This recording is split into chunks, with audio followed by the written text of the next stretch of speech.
నమస్తే. సమ్మర్ వచ్చేసింది. ఏసీల వాడకం బాగా పెరిగిపోతుంది.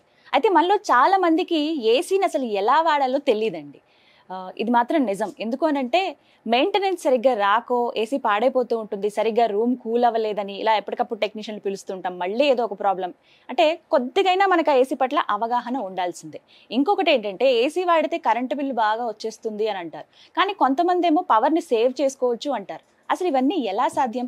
మనకున్నటువంటి చిన్న చిన్న డౌట్స్ని ఏవైతే ఉన్నాయో అవన్నీ ఇవాళ వీడియోలో నేను మీకు క్లారిటీ ఇచ్చే ప్రయత్నం చేస్తాను. ప్రస్తుతం నాతో పాటు 12 ఇయర్స్గా ఏసీ టెక్నీషియన్గా పనిచేస్తున్న రాంబాబు గారు ఉన్నారు. మీ సందేహాలు నా సందేహాలు అన్ని క్లియర్ చేసుకుందాం. హలో రాంబాబు గారు, నమస్కారం. 12 ఇయర్స్ అండి మీరు అంటే మీకు ఏదైనా ఒక షాప్ పెట్టుకుని మెయింటైన్ చేస్తున్నారా లేకపోతే ఎలా? షాప్ అండ్ మెయింటెనెన్స్ నాకు బయట ఓన్ వర్క్ ఎక్కువ. Own work. కాల్ చేస్తే వెళ్ళి ఏసీ రిపేర్ చేసి వచ్చేస్తారు. మొత్తం ఆల్ రిపేర్స్ చేయడం. కామన్ గా వచ్చే రిపేర్ ఏంటి ఏసీలో అసలు? కామన్ గా వచ్చేది అయితే మటుకి నా గ్యాస్ లీక్ ఉంటదండి ఎక్కువ. లేదంటే హైలో అయితే మటుకి సర్వీసింగ్ చేయించుకోవాలండి. 90% అయితే సర్వీసింగ్ చేయించుకుంటేనే కూలింగ్ ఎఫెక్ట్ ఉంటుంది, లేదంటే ఉండదండి. ఓకే, అంటే ఒక ఏసీకి సర్వీసింగ్ అనేది ఎప్పుడెప్పుడు అవసరం? 6 monthsకి ఒకసారి మినిమం చేయించుకోవాలండి. సమ్మర్ ముందు, సమ్మర్ తర్వాత. ఓకే, మనకి 3 నెలలు కదా బాగా ఉండేది. ఇప్పుడు ఏప్రిల్, మే, జూన్, మార్చ్ అనుకోండి. మార్చ్, ఏప్రిల్, మే వరకు బాగా ఉంటుంది. జూన్ మధ్య వరకు కూడా. ఈ 3.5 నెలలు అయిన తర్వాత వింటర్ సీజన్ అయిపోయిన వెంటనే స్టార్టింగ్ లో చేయించుకోవాలండి. తర్వాత సమ్మర్ సీజన్ అయిపోయిన వెంటనే చేయించుకోవాలండి. యూజింగ్ కి ఏసీ కూలింగ్ ఎఫెక్ట్ బాగుంటుందండి. మెయిన్ అయితే అదండి. ఓకే, సో కామన్ గా వచ్చే డౌట్స్ అయితే అంటే ఏమని అడుగుతారు? ఏసీ సర్వీసింగ్ మెయిన్ అండి. దానివల్లే కరెంటు బిల్ ఎక్కువ వస్తుంది సర్వీసింగ్ చేయించకపోతే కనుక. సర్వీసింగ్ కరెక్ట్ టైం చేయకపోతే పవర్ బిల్ ఎక్కువ వస్తుంది. పవర్ బిల్ వస్తుంది. డస్ట్ పట్టేసి గ్యాస్ సర్క్యులేషన్ ఒక కూలింగ్ ఎఫెక్ట్ తక్కువ అయ్యి అలాగ వస్తుందండి. దానివల్ల బిల్ ఎక్కువ వస్తుంది. అంటే కామన్ గా మనం చూసేది 2000 పైనే వస్తుంది. ఎవరైనా ఇంట్లో ఏసీ ఉంటే 2000 పైన మనం చూస్తాం. బట్ అది కూడా తగ్గించుకోవచ్చా? తగ్గించుకోవచ్చు అండి. సర్వీసింగ్ చేయించుకుంటే సర్వీసింగ్ మెయింటెనెన్స్ బాగుంటే కనుక కరెంట్ బిల్ తగ్గుతుంది. సాధారణంగా టన్స్ లో మనం చూస్తాం కదా ఏసీస్, ఎలా ఉంటాయి? 10/10 అయితే 1 ton వేసుకోవచ్చు. 1 ton అండి.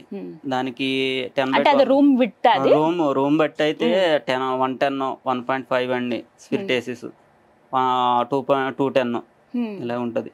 సెంట్రల్ ఏసీస్ వచ్చేసరికి టన్నేజ్ మారుతుందండి. Split, tower, window, cassette ACs 4 ఉంటాయండి. ఇందులో డౌట్ ఏంటంటే స్ప్లిట్ ఏసీ బెటరా, టవర్ ఏసీస్ బెటరా? ఇప్పుడు ఫర్ ఎగ్జాంపుల్ ఒక ఇంట్లోనండి మనకి హౌస్ కి వచ్చేసరికి విత్ బట్టి tower AC, split AC better అండి.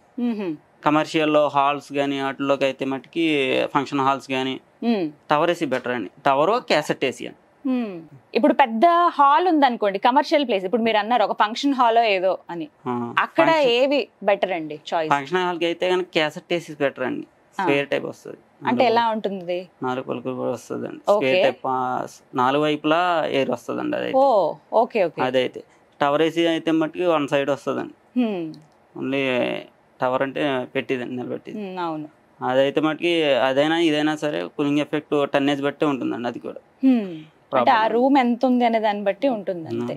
కూలింగ్ ఎఫెక్ట్ ఏసీ అనేసరికి ఎక్కడైనా ఒకటే, ఏదైనా ఒకటేనా? ఓకే, అంతే చల్లగా అంతే వస్తుందండి. ఓకే, ఎక్కడైనా సరే ఇంకా అందులో మార్పులు ఉండవండి ఏసీ కూలింగ్ బట్టి. ఓకే, ఇంట్లో మనం నార్మల్ ఏసీ, టవర్ ఏసీ వాడుకుంటే యూజ్ ఉండదంట? యూజింగ్ ఉండదండి. టన్నేజ్ బట్టి ఉంటుందండి. మనకి రూమ్ కెపాసిటీ బట్టి మెయిన్ అండి ఉంటుంది. స్ప్లిట్ ఏసీ అనేసరికి పైన వాల్ మీద వస్తుంది కాబట్టి దానికి బెటర్ గా స్ప్లిట్ ఏసీ సజెషన్ అండి. టవర్ ఏసీ అనేసరికి హాల్స్ లోని, ఫంక్షన్ హాల్స్ లోని అక్కడ ఒక సైడ్ పెట్టడానికి యూజ్ చేస్తారు. రైట్. అండ్ ఇప్పుడు కామన్ గా చూద్దాము. అంటే ఇప్పుడు ఫర్ ఎగ్జాంపుల్ ఇది ఎందుకు ఉంచానంటే తెలుస్తుంది, ఒక చిన్న డౌట్స్ అవి అడగటానికి. ఒక్కోసారి ఏంటంటే మనం ఏసీ ఆన్ చేసిన తర్వాత ఇలా తుప్పర్ల లాగా వాటర్ ఇలా పడుతూ ఉంటుందండి, ఇక్కడ నుంచి ఇలా వచ్చేస్తూ ఉంటుంది. రీజన్ ఏంటి అసలు? ఓకే, డస్ట్ పట్టేసి ఎయిర్ బ్లాక్ అయిపోయినా సరే కాయిల్ లోంచి వాటర్ లీక్ అయ్యి బ్లోయర్ దగ్గర నుంచి వస్తుందండి వాటర్. అది ఇంకోటి ఏంటంటే డ్రైన్ పట్టి ఉంటది. డ్రైన్ పట్టి బ్లాక్ అయినా సరే అందులోంచి వాటర్ లీక్ అయ్యి బ్లోయర్ నుంచి వస్తుందండి. దానికి ఏం ప్రాబ్లం ఉండదు. ప్రాబ్లమ్స్ ఏమి ఉండవండి. అది ఎక్కువ వాటర్ లీక్ అవుతే మట్టుకు సర్వీసింగ్ చేయించుకోవాలండి. లేదంటే అది బోర్డులోకి వెళ్ళి ఎఫెక్ట్ అయ్యే ప్రాబ్లం ఉందండి. డ్రైన్ బై బ్లాక్ అయ్యి బోర్డులోకి వెళ్ళి ఎఫెక్ట్ అయ్యే ప్రాబ్లం ఉందండి మెయిన్. సో ఈ విషయం జాగ్రత్త అండి. చాలా మంది వస్తున్నాయి కదా పర్వాలేదని చెప్పి అలా డిలే చేసేస్తూ ఉంటారు. బట్ అది వాటర్ లీకేజ్ అవుతుంది అంటే కనుక కంపల్సరీ సర్వీసింగ్ చేయించుకోవాలి. డ్రైన్ బ్లాక్ అయితే మటుకి క్లీన్ చేయించుకోవాలి. సర్వీసింగ్ మెయిన్ అండి. సో అలా వచ్చినప్పుడు నెగ్లెక్ట్ చేయొద్దు, అదొక ఇండికేషన్ అని అనుకోవాలి అంతే సర్వీసింగ్ కి. రాంబాబు గారు, ఏసీ కొనేటప్పుడు ముఖ్యంగా మేము పరిగణనలోకి తీసుకోవాల్సిన అంశాలు ఏంటండి? మనకి స్టార్ రీడింగ్ అని ఉంటది కదా మేడం. ఆ స్టార్ రీడింగ్ తో పాటు 3 స్టార్ 4 స్టార్ 5 స్టార్ ఇందాక అన్నారు మీరు. స్టార్ రీడింగ్ తో పాటు మన కూలింగ్ కన్సెషన్ అని చెప్పి ఉంటదండి. ఓకే, అది కూడా చూసుకోవాలండి మెయిన్. ఓకే, ఇప్పుడు ఇక్కడ చూద్దాం. ఇది వచ్చేసి 210 అండి. 1.5 కి అయితే 4480 ఉంటుందండి. ఓకే, ఈ 210 కాబట్టి 6550 ఉంటుందండి. అది చూసి మెయిన్ తీసుకోవాలి. ఓకే, ఓకే, అక్కడ అవి కంపల్సరీ మెన్షన్ చేసి ఉంటాయి. దాని కెపాసిటీ బట్టి ఇస్తాడండి. కెపాసిటీ బట్టి చూసి తీసుకోవాలి మేడం. ఇవన్నీ కూడా మన రూమ్స్ ఎంత ఉన్నాయి, మనం ఎక్కడ యూజ్ చేస్తున్నాం, ఇది కమర్షియల్ ప్లేస్ లో కావాలా లేకపోతే హౌస్ పర్పస్ అనేది? హౌస్ పర్పస్ కే వస్తాయండి స్ప్లిట్ వేసి ఎక్కువ శాతం అయితే. సో దాన్ని బట్టి తీసుకోవాలి. ఇప్పుడు ఆఫీసెస్ లో చిన్న చిన్న క్యాబిన్స్ ఉంటాయి కదా, అక్కడ మనకి స్ప్లిట్ ఏసీనే కదా పెడతారు. స్ప్లిట్ ఏసీ అండి, అది 1.5 వస్తాయండి ఎక్కువ శాతం. ఓకే, 4 ఇక్కడ స్టార్ రీడింగ్ తో పాటు 4480 పైబడి ఉన్నది తీసుకోవాలి madam. Cooling capacity. Okay, okay, అది కంపల్సరీ దృష్టిలో పెట్టుకోవాలి. దాన్ని బట్టి అయితే మట్టి 4500 పైబడి మనకి కూలింగ్ కెపాసిటీ ఉండేవి మాత్రమే మనం సెలెక్ట్ చేసుకోవాలంటండి. ఎందుకంటే మనం అన్ని వేలు పెట్టి కొంటాము, పనికి రాకుండా లేకపోతే మనకి మెయింటెనెన్స్ రాకుండా అది అలా ఉంచేయడం కన్నా ఫస్ట్ ఎలాంటి అంశాలు మనం తెలుసుకుని ఒక ఏసీ కొనాలి అనేది ఇప్పుడు చెప్పారు. రాంబాబు గారు, అంటే సర్వీస్ చేయడానికి ఒక టెక్నీషియన్ ని పిలవాల్సిన అవసరం లేదు, మీ అంతటా మీరే జస్ట్ క్లీన్ చేసేసుకోవచ్చు. ఏమైనా చిన్న చిన్న ప్రాబ్లమ్స్ ఉన్నా అలాంటివి ఏమైనా ఉన్నాయా? మా అంతటా మేము అసలు ఇలా చేసుకోవచ్చా అండి? ఎట్లా చేయాలి అసలు క్లీనింగ్? ఇటు side right side left side locks ఉంటాయి మేడం. లాక్స్ ఉంటాయి, ఎస్, ఓకే. అటు సైడ్ ఇటు సైడ్ లాక్స్ పట్టుకుని పైకి లేపితే ఓకే. ఇవి డస్ట్ ఫిల్టర్లు అండి. ఇవి రెండు ఇలా పైకి లేపి ఇలా లాచి బయటకు వస్తుంది. మెయిన్ ఇవి క్లీన్ చేసుకుని పెట్టుకుంటే కూలింగ్ ఎఫెక్ట్ బాగుంటుందండి. కూలింగ్ ఎఫెక్ట్ ఎక్కువ అవుతుంది. ఓకే, ఇవి కంపల్సరీ క్లీనింగ్ ఉండాలి. వీటికి డస్ట్ అంతా ఉండిపోతే ఇంకా ఎక్కడ వస్తుంది ఎయిర్ అనేది? చల్లగా అనేది రాదు, ఫస్ట్ ఎయిర్ సర్క్యులేషన్ ఎక్కువ అవ్వదండి. ఓకే, ఇక్కడ ఇలా డైరెక్ట్ క్లీన్ చేయొచ్చా బ్రష్ తోటి? మనం అక్కడ చేసుకుంటా అదైతే టెక్నీషియన్ వాళ్ళే చేయాలి. క్లీనింగ్ అంటే ఎలా అండి? వీటిని ట్యాప్ కింద పెట్టి వాష్ చేయొచ్చా? చేయొచ్చండి. ఇవేమి పాడవ్వవు కదా ఈ నెట్ అంతా? ట్యాప్ కింద డైరెక్ట్ వాటర్ వాష్ చేసుకుంటే సరిపోతుంది. Okay, okay. సబ్బు నీళ్ళతో మనం వాష్ చేయొచ్చా? సబ్బు నీళ్ళతో కానీ షాంపూ వాటర్ తో కానీ చేసుకోవచ్చు. ఓకే, ఇది మాత్రం గుర్తుపెట్టుకోండి, షాంపూ వాటర్ కానీ మాక్సిమం ఎక్కువగా షాంపూ వాటర్ యూజ్ చేయడానికి ట్రై చేయండి. వాటితో క్లీన్ చేసుకోవడం బెటర్ అంట. సో ప్రాబ్లం ఏమి ఉండదు అని అంటారు. కానీ ఇది క్లీనింగ్, ఇది మనకి ఈజీనే. జస్ట్ ఇక్కడ లాక్ ఒకటి ఓపెన్ చేసి పైన ఈ నెట్స్ లా ఉన్నాయి కదా, ఇవి తీసి క్లీన్ చేసి మళ్ళీ జాగ్రత్తగా పెట్టేయాలి. ఇటు ఫ్రంట్ సైడ్ నుంచి చేసుకోవాలండి వాషింగ్. అబ్బో, సైడ్ నుంచి కాదండి, పై నుంచి కాదండి, కింద నుంచి చేసుకోవాలి ఫ్రంట్ సైడ్. ఓకే, మొత్తం ఫ్లష్ పోతుంది కదా. ఓకే, ఓకే, రైట్, అదొకటి గుర్తుపెట్టుకోవాలి. రాంబాబు గారు, ఒక డౌట్, ఇప్పుడు తడిగా ఉంటుంది కదా మనం అంతా వాష్ చేసిన తర్వాత ఈ మ్యాట్ అంతా, అలాగే పెట్టేయచ్చా? మళ్ళీ ఏమైనా ప్రాబ్లం అవుతుందా? లేదంటే డ్రై అయిన తర్వాత డ్రై లో అయినా పెట్టుకోవచ్చు. ఓకే, సో మాక్సిమం డ్రై అయిన తర్వాత పెడితే మంచిది అని అంటారు. సేమ్ మళ్ళీ అంతేనా ప్రొసీజర్? చేసుకోండి. మనంతటా మనం క్లీన్ చేసుకోవాలంటే కనుక ఈ చిన్న జస్ట్ ఇది ఒక టిప్ అండి. ఎవరైతే ఇలా మనకి నెట్స్ లాగా ఉందో ఇలా మెష్ లాగా, ఇది జస్ట్ క్లీన్ చేసుకోవాలి బ్యాక్ సైడ్ నుంచి, ఇటువైపు నుంచి. అందరూ డైరెక్ట్ గా ఇటు నుంచి చేస్తూ ఉంటారు, కానీ అలా అయితే డస్ట్ పోదు అంటున్నారు రాంబాబు గారు. ఫిక్స్ పెట్టేసి నార్మల్ గా సేమ్ ఇది ఓకే, అంతే. నార్మల్ గా తోడటం ఇవన్నీ అయితే క్లీన్ పైన ఉంటాయి కాబట్టి క్లాత్ తో తడిబడితో తుడుచుకోవచ్చండి. ఇదైతే ప్యానల్ అయితే ఓకే, సో పైన ప్యానెల్ మాత్రం మనం నార్మల్ గా ఎలా అయితే ఫ్రిడ్జ్ ఇవన్నీ క్లీన్ చేసుకుంటామో, వాషింగ్ మిషన్ క్లీన్ చేస్తాం కదా, అలా క్లీన్ చేసేసుకోవచ్చు. రైట్, ఇంకా కామన్ గా తీసుకోవాల్సిన జాగ్రత్తలు చెప్పండి. ఇప్పుడు మా ఇంట్లో ఏసీ ఉందండి, నేను ఎలాంటి కేర్ తీసుకోవాలో నాకు చెప్పండి. ఓకే, ఇప్పుడు మెయిన్ ఏసీ ఉంది అంటే కనుక 90% అయితే సర్వీసింగ్ మెయిన్ అండి. సర్వీసింగ్ చేయించుకోవాల్సిందే 6 నెలలకు ఒకసారి. రైట్, ఇంకా గ్యాస్ లో ఉంటే కనుక చెక్ చేయించుకోవాల్సింది. అది ఎలా తెలుస్తుంది గ్యాస్? అది మనకి గేజెస్ చూపిస్తామండి. R22, 32, 410 అని చెప్పి గ్యాస్ 3 టైప్స్ ఉంటాయండి. అందులో కూడా గ్యాస్ వేరియేషన్ బట్టి దాన్ని ప్రెజర్ రీడింగ్ కూడా మారుతూ ఉంటుంది. అది లోలో ఉన్నప్పుడే మీకు ఏసీ చల్లదనం తగ్గుతుంది కానీ లేదంటే కనుక కూలింగ్ రాకపోవడం కానీ జరుగుతుంది. ఓకే. ఇంకోటి ఏంటంటే నాన్ ఇన్వర్టర్లో అయితే మట్టుకి కంప్రెసర్ ఇష్యూ ఎక్కువ వస్తూ ఉంటాయండి. ఒకటి కెపాసిటర్ ప్రాబ్లం అండి, 2 గ్యాస్ ప్రాబ్లం అండి, 3వదేమో ఇండోర్లోకి వచ్చేసరికి పీసీబీ బోర్డు ప్రాబ్లం వస్తుంది, 4వదేమో పీసీబీ బోర్డు అంటే పవర్ కన్స్ట్రక్షన్ ఏమన్నా ప్రాబ్లం ఉన్నప్పుడు వస్తూ ఉంటుంది. నాన్ ఇన్వర్టర్కి వచ్చేసరికి స్టెబిలైజర్ కంపల్సరీ పెట్టించుకోవాల్సిందే. స్టెబిలైజర్ ఉండాలి కంపల్సరీ. ఇన్వర్టర్ లేకపోతే ఇన్వర్టర్ మోడల్ కాకపోతే నాన్ ఇన్వర్టర్ అయితే కంపల్సరీ స్టెబిలైజర్ పెట్టించుకోవాల్సింది. ఓకే. రాంబాబు గారు, నార్మల్ గా ఇంట్లో మేము అరేంజ్ చేసుకోవాలనుకుంటున్నాం ఏసీ అంటే గనక ఎన్ని టన్స్ ప్రిఫర్ చేయాలి? 1.5 అండి. రూమ్ కెపాసిటీ బట్టి 1.5 అరేంజ్ చేసుకుంటే బెటర్ అండి. ఇప్పుడు ఒక ఆఫీస్ అనుకోండి, ఎంతమంది వర్క్ చేస్తూ ఉంటారు, వర్క్ స్టేషన్ ఉంటుంది ఇక్కడ నుంచి ఆ చివరి దాకా, ఎక్కువ మంది ఉంటారు, అలాంటి క్యాసెట్ ఏసీ అండి. క్యాసెట్ ఏసీ ప్రిఫర్ చేసుకుంటే మంచిది. పవర్ కన్సంప్షన్ ఎలా ఉంటుంది నార్మల్ స్ప్లిట్ ఏసీకి, టవర్ ఏసీకి, క్యాసెట్ ఏసీకి? సెంట్రలైజ్డ్ ఉంటాయి కదా. స్టార్ రేటింగ్ బట్టి పవర్ కన్సంప్షన్ కూడా మారుతుంది. 3 స్టార్ అయితే కనుక కొంచెం లోలో వస్తుంది. ఏసీ 18లో పెడితే కంటిన్యూగా రన్ అవుతుంది అండి. ఏసీ అయితే 18లో కాకుండా 24, 26లో పెట్టుకుంటే ఒక రూమ్ టెంపరేచర్ బట్టి కూలింగ్ అయిన తర్వాత కట్ ఆఫ్ అవుతుంది అండి. అవుట్డోర్ కట్ ఆఫ్ అవడం వల్ల కూలింగ్ ఎఫెక్ట్ కూడా మారుతూ ఉంటుంది. కూలింగ్ లోలో పడిన వెంటనే మీకు మళ్ళీ అవుట్డోర్ ఆన్ అవుతుంది, ఆన్ అయ్యి కూలింగ్ ఎఫెక్ట్ వస్తుంది. ఇప్పుడు చాలా వరకు అలా ఇన్బిల్ట్ వచ్చేస్తున్నాయి కదా. మనమేమి సెపరేట్ నాన్ ఇన్వర్టర్ లో కూడా 24, 26లో పెట్టుకుంటే కట్ ఆఫ్ కంపల్సరీ అవుతుంది. సో కంపల్సరీ మెయింటైన్ చేయాల్సిన టెంపరేచర్ 18 అంటే మీకు రూమ్ మొత్తం కూల్ అవుతానే ఉంటది, కట్ ఆఫ్ అయితే అవ్వదండి. అవుట్డోర్ 24లో పెట్టుకుంటే మనకు రూమ్ టెంపరేచర్ ఎంత ఉందో అంత కూలింగ్ అయ్యి కట్ ఆఫ్ అవుతుంది. సో 24 degrees అనేది ఉండాలంటున్నారు మీరు, అంతేనా? ఆ టెంపరేచర్. సో 24లో మనం ఏసీ కనుక మెయింటైన్ చేస్తే పవర్ బిల్ తక్కువ వస్తుందని చెప్తున్నారు రాంబాబు గారు. రైట్. ఇంకొకటి అదొకటి బయట వెదర్ కండిషన్ బట్టి కూడా మారుతూ ఉంటుందండి. కొన్నిసార్లు ఏం చేస్తూ ఉంటాం అంటే ఆన్ చేస్తాము, సరే బాగా చల్లగా అయిపోయిందని చెప్పి ఆఫ్ చేసి మళ్ళీ ఒక పావు గంట తర్వాత మళ్ళీ ఆన్ చేస్తాం. ఇలా కామన్ గా మనం చూసేదే, చల్లగా అయింది కదా కాసేపు మళ్ళీ వేడి అనిపిస్తుంది అని చెప్పి అలా ఆన్ ఆఫ్ చేస్తూ ఉంటారు. అలా చేయడం కరెక్టేనా అసలు? కాదండి. అలా ఆన్ ఆఫ్ చేయడం వల్ల పీసీబీ బోర్డుకి ఎఫెక్ట్ అండి. పీసీబీ బోర్డు అండ్ కంప్రెసర్కి ఎఫెక్ట్ అండి. అలా ఆన్ చేయకూడదండి. 24లో పెట్టుకుని ఏసీ నడిపిస్తే ప్రాబ్లం ఏమి ఉండదండి. అవుట్డోర్ కట్ ఆఫ్ అవుతూ ఉంటుంది, కూలింగ్ ఎఫెక్ట్ కూడా మీకు రూమ్ టెంపరేచర్ బట్టి సరిపోతుంది.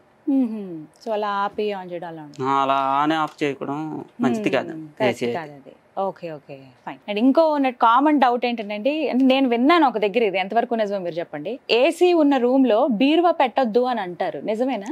ఐరన్ కి సంబంధించింది ఏ వస్తువు ఉండకూడదండి. ఎందుకని?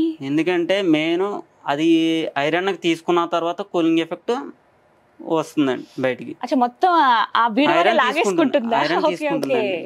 ఐరన్ వస్తువులు అందుకే ఉంచరండి ఏసీ ఉన్నా కూడా. బీరువా ఉందంటే బీరువా హాఫ్ కూలింగ్ తీసుకుంటది. అమ్మో, అందుకని అంత చల్లగా అనిపించదు అన్నమాట మీకు. అందుకే కబోర్డ్స్ ఉన్న రూమ్స్ లో గానీ వాటిలో గానీ ఐరన్ ది పెట్టుకోవడం మంచిది కాదు. ఓకే, ఓన్లీ ఇప్పుడు అంతా కబోర్డ్సే ఉంది చాలా వరకు, కొత్తగా కూలింగ్ ఎఫెక్ట్ కూడా బాగుంటుందండి దాన్ని బట్టి. సో అందరికి ఒక ఐడియా వచ్చింది, ఒక క్లారిటీ వచ్చిందని అనుకుంటున్నాను. ఏసీ ఎవరైతే యూజ్ చేస్తున్నారో మీరు బీరువా ఆ గదిలో పెట్టకండి అని చెప్తున్నారు. మాక్సిమం కూల్ అంతా కూడా ఆ బీరువా అంటే ఐరన్ వస్తువు లాగేసుకోవడం వల్ల మనకి ఎంత వేసినా చల్లదనం అనిపించదట. కవర్ వేసుకుంటే మంచిదండి, లేదంటే బీరువాకి. ఇలాంటి చిట్కాలు ఏమైనా ఉంటే చెప్పండి. కవర్ చేసేయాలా మొత్తం? కవర్ చేసుకోవచ్చు. క్లాత్ కదండి, కవర్ వస్తుంది, బీరువా కవర్, అది వేసుకోవడం బెటర్ అండి. ఓకే. ఎందుకంటే మెయిన్ ఏంటంటే కూలింగ్ ఎఫెక్ట్ అనేసరికి ఐరన్ వస్తువులే తీసుకున్న తర్వాతే కొంచెం ఎఫెక్ట్ వదులుతుందండి. అదండి మెయిన్. అలాగే ఇంకొక డౌట్ ఏంటంటే, ఏసీ ఉంది ఓకే, బట్ కొంతమంది ఫ్యాన్ కూడా ఫుల్ స్పీడ్ లో పెట్టి ఉంచుతారు. ఓ పక్కన ఏసీ రన్ అవుతుంటుంది, 4 స్పీడ్ లో ఫ్యాన్ ఉంటుంది. అసలు అలా చేయొచ్చా? చేయడం మంచిది కదండి. ఫుల్ స్పీడ్ లో పెట్టుకోకూడదు, 1లో పెట్టుకుని ఏసీ రన్ చేస్తే కూలింగ్ ఎఫెక్ట్ కూడా సరిపోతుందండి, బాగుంటుందండి ఏసీ. అంటే ప్రాబ్లం ఏంటో చెప్పండి అలా చేయటం వల్ల. ఆ ప్రాబ్లం ఏంటంటే కూలింగ్ ఎఫెక్ట్ సరిపోదండి. అంటే ఫుల్ లో పెట్టడం వల్ల హీటింగ్ ఎయిర్ వస్తుందండి లైట్ గా. 1లో పెట్టుకోవడం వల్ల అన్నిటికి స్ప్రెడ్ అవుతుందండి కూలింగ్ ఎఫెక్ట్. అది మెయిన్. సో ఇంకా అంత ఖర్చు పెట్టి ఏసీ తీసుకుని ఆన్ చేసుకోవడం వల్ల ఉపయోగం లేదు, ఫ్యాన్ అంత స్పీడ్ లో పెడితే. స్పీడ్ లో పెట్టడం మంచిది కదండి, 1లో పెట్టుకోవాలండి. రైట్, ఫ్యాన్ ని 1 స్పీడ్ లో పెట్టాము, అప్పుడు ఏసీ టెంపరేచర్ ఎంత ఉండాలి? 18 లో ఉండాలి. 18. ఇది మాత్రం హై స్పీడ్ లో ఉండాలి ఫ్యాన్ స్పీడ్ కూడా. ఓకే. ఇది ఏసీ రిమోట్ లో హై స్పీడ్ లో ఉండాలి. ఓకే, ఏసీలో ఉన్నటువంటి ఫ్యాన్ స్పీడ్ అనేది హైలో ఉండాలి. హైలో ఉండాలి. మన నార్మల్ గా ఉండే ఫ్యాన్ మాత్రం 1 స్పీడ్ లో ఉండాలి. ఓకే ఓకే, ఇది ఒక లాజిక్. అది కూలింగ్ ఎఫెక్ట్ సరిపోతుందండి. ఇంకోటి ఏంటంటే ఒక్కొక్కటి గ్యాస్ అత్మానం లీక్ అవుతుందంటే కనుక ఇండోర్ కానీ అవుట్డోర్ లో కానీ లీక్ ఉంటేనే కంపల్సరీ లీక్ అవుద్దండి. ఒకటి ప్లేయర్ నోట్ల దగ్గర లీక్ అవుద్దండి మెయిన్. ఒక ప్లేయర్ నోట్ల దగ్గర అయితే అప్పటికప్పుడు చేసి ఇచ్చేస్తారు. ఇండోర్ అవుట్డోర్ లో లీక్ ఉంటే కనుక ఎన్నిసార్లు గ్యాస్ వేసినా సరే నిలబడదండి.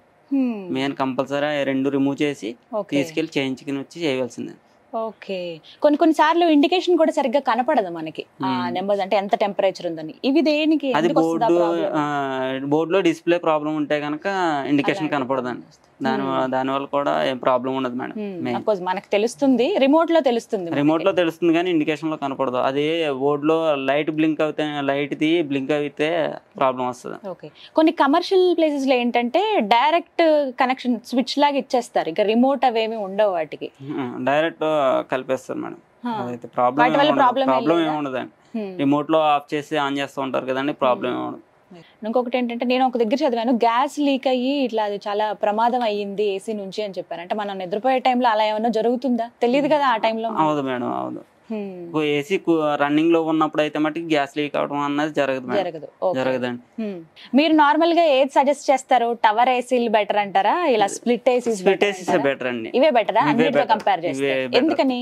ఇవేంటంటే ఇవి వాళ్ళకి వస్తాయండి, తక్కువ ప్లేస్ లో పడతాయండి. అవును. అవేమో టవర్ ఏసీ ఎక్కువ ప్లేస్ పడుతుందండి. ఏంటి మనకి టన్నేజ్ బట్టి మార్చుకుంటా ఉంటామండి. స్ప్లిట్ ఏసీస్ అయితే టవర్ ఏసీ అయితే మార్చుకుంటా ఉండదండి.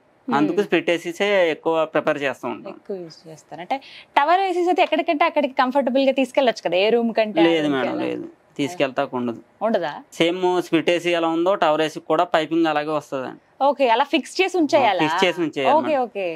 ఇదే సేమ్ ఇది ఒకటే సేమ్ ఏసీస్ లో ఉంటాయి.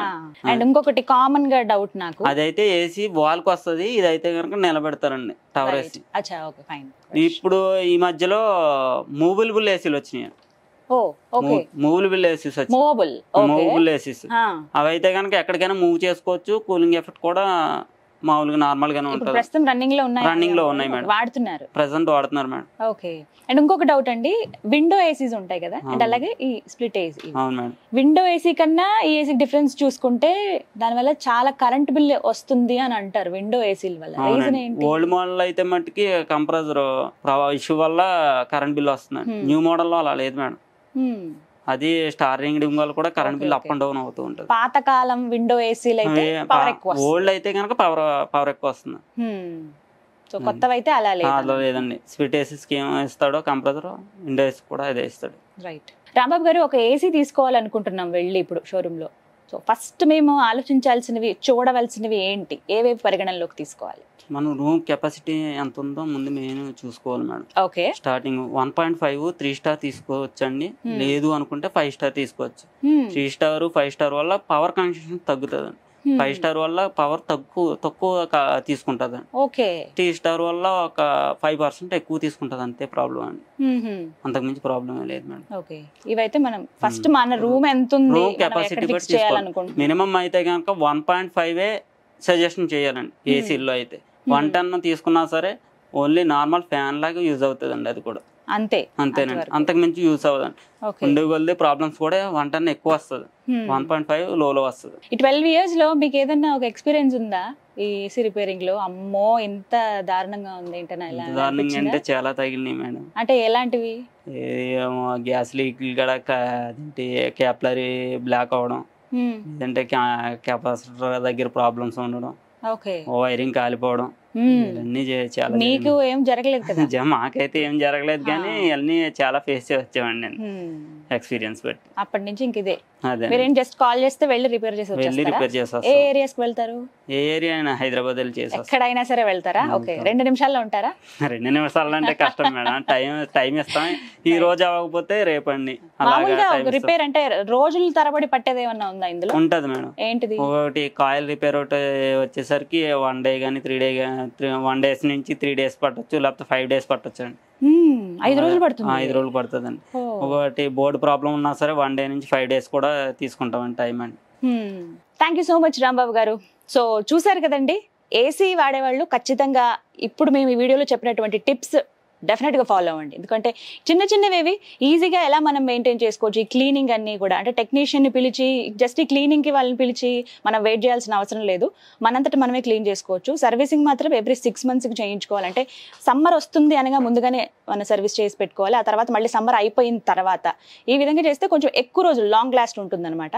అలాగే మనం ఏసీ రన్ చేసేటప్పుడు ఫ్యాన్ హై స్పీడ్లో పెట్టొద్దు, జస్ట్ స్పీడ్ 1లో పెట్టుకుంటే చాలు అని చెప్తున్నారు. అప్పుడు మనం ఆ కూలింగ్ ఎఫెక్ట్ని ఎంజాయ్ చేయగలుగుతాం. అలాగే ఏసీ ఉన్న రూమ్లో ఐరన్ వస్తువులు ఉంచడం దాదాపుగా మానేయండి. ఐరన్ వస్తువులు ఏవి ఆ రూమ్స్లో ఉంచకుండా ఉంటే మంచిది.